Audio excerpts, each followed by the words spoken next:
Adunay nagingon nga daghan kanato nga mainampuon ug matawag nato nga mga good Samaritan o maayong Samarianhon. Apan mingon usab siya nga daghan usab kanato karon nga mga chismosa, chismoso ug kusog kaayo nga modaot sa uban just to destroy the good name of others. Nining atong panahon karon, ato silang matawag og mga marites. Ang pangutana, unsa may atong itawag sa mga good Samaritan apan mga marites?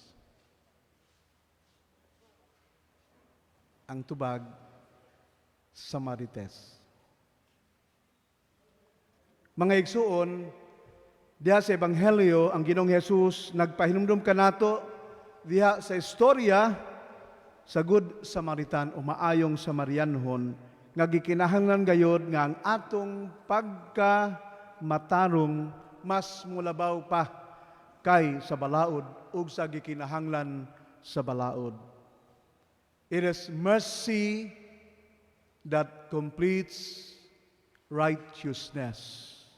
Ang kaluoy mao gayod ang kahingpitan sa pagkamatarong o pagkamaayong tao. Mga igsuon, nahinumdum ko sa usa ka istorya mahitungod sa usa ka taga Canada ang pangalan mao si John Abu Samra nga naghimo siya world tour. Unya ang pinakauna o usa sa mga nasod nga iyang gibisitaan mao ang atong nasod nga Pilipinas. Particularly dito siya sa Coron, Palawan. Na samtang siya nagbakasyon dito sa Coron, Palawan, wala niya damha nga naaksidente siya. Busa gidala siya sa Coron District Hospital o giatiman o gitambalan siya sa mga nurse. Nahimuot ang maong turista sa gibuhat o gihimo sa mga nurse. Ug tungod diadto nakaingon siya, mingon siya nga, "The nurses took care of me the way I could not imagine. In half an hour, I stayed in the hospital. I heard the word sir more than 25 times. Even when I was wearing something very casual, I looked like a homeless person. They never stopped calling me sir." Sa ato pa, nakita sa maong turista ang hospitality, ang pagka-maabi-abihon kanatong mga Pilipino. Ilabi na sa gipakita sa mga hospital staff sa maong tambalanan. Midugang gani ang turista sa pag-ingon, "You Filipinos, even or if given the chance or given the means, you can make miracles." Ug abi ninyo, mga binati ko, mga igsoon, pipila ka adlaw mibalik ang maong turista sa ospital ug nangutana kung unsa ang iyang ikatabang sa maong hospital. Ang doctor on duty at that time, bipakita kaniya sa usa ka gamay kaayo nga donation box. Sus, grabe kaayo ang gihimo sa maong turista. Kay iyang gi-cancel niya ang iyang world tour, kay matud pa niya, maayo na lang nga iya ko yung igasto pa unta nga kwarta, iyang idonar sa mga hospital aron ipalit og dugang nga gamit sa maong hospital. Ako mong sayran, mga binati ko mga igsuon, ng maong turista, dili ba siya adunahan, dili sa dato sa Canada. Usa lang siya ka truck or bus driver dito sa Canada. Mihatag, Mitabang siya tungod kay siya gitabangan o gialagaran sa mga nurse sa mong hospital.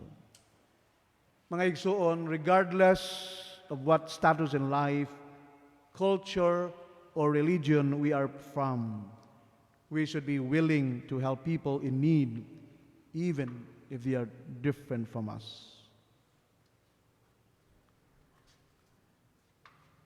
Mga igsuon, kung atong palandungan ang Ebanghelyo karon, atong makita nga adunay usa lamang ang kasuguan matud sa Ginoong Hesus, ang kasuguan sa gugma.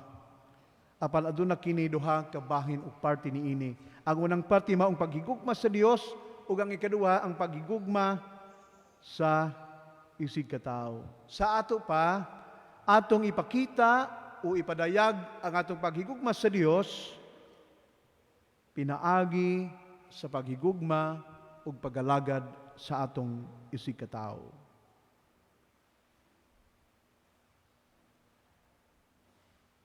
Ang pangutana mao kini, kinsa man ang atong isig katawo, kinsa man ang atong mga silingan. Mga igsuon, ang atong mga silingan dili lamang ang tupad natog Pinoy-anan, kundi sila ang mga masulubon, nasakit, na problema ug naglisod sa kinabuhi. Dili ba diha sa balang kasulatan ang Ginoong Hesus miingon man, whatsoever you do to the least of my brothers, you do unto me. Pinaagi sa pagtabang kanila, samara nga ang Dios mao'y atong gialagaran o gitabangan. Mga igsuon, ato kining klaruhon pagayo, higugmaon nato ang atong isig katawo tungod kay nahigugma kita sa Dios. Kung atong gihigugma o gialagaran ang atong isig katawo tungod og alang lamang kanila, we are just social workers or philanthropists. Dili kita tinuod nga Kristohanon.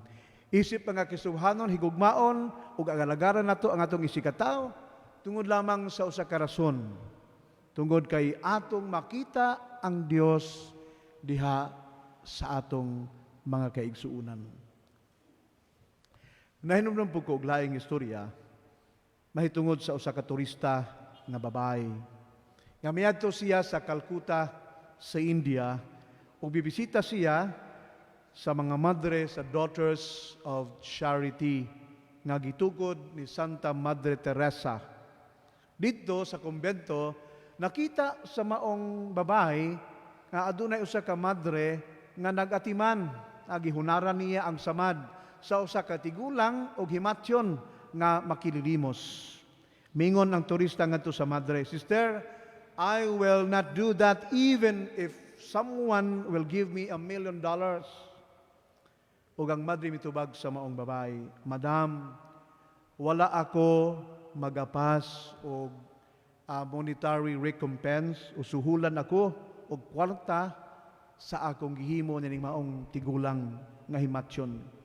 Ako kining gibuhat tungod kay ako nahigugma sa Ginoo." Mga igsuon, diha ning ebanghelyo, gituduan kita sa Ginoong Hesus nga kung unahon nato ang paghigugma sa Dios, ang ubang matang sa paghigugma mapahiruna sa sakto nga mga papaagi. Kung unahon nato ang Dios, all the other things will come into their proper place. Those who learn to love God first will also learn to love others better. Ang tao nga Diyos nun, mausab ang tao nga mahigugmaon. Ang tao nga tinud-anay nga nag-alagad sa Dios, makamausab nga mag-alagad sa isig katao ug sa iyang pamilya. Busa mga igsuon, higugmaon ug alagaran nato ang atong isig katao tungod kay way laing rason na higugma kita sa Dios. Amen. Palihog manindog.